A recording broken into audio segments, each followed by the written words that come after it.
Hello everyone, welcome to Techavro. Today in this video, I'm gonna show you how to hide caller ID on Android phone.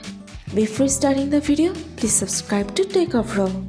So, let's get started.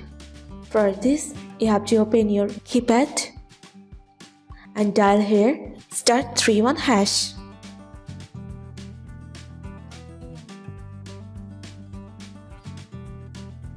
Here you can see outgoing caller ID. Service was enabled. Press on OK.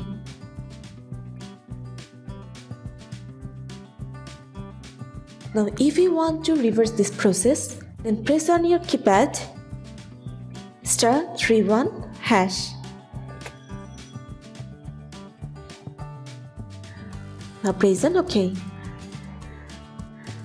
So this is how you can hide caller ID on Android phone. So guys, that's it. You can do this. I think this video is very helpful to you. If it was, then give a thumbs up and hit the subscribe button. And thanks for watching.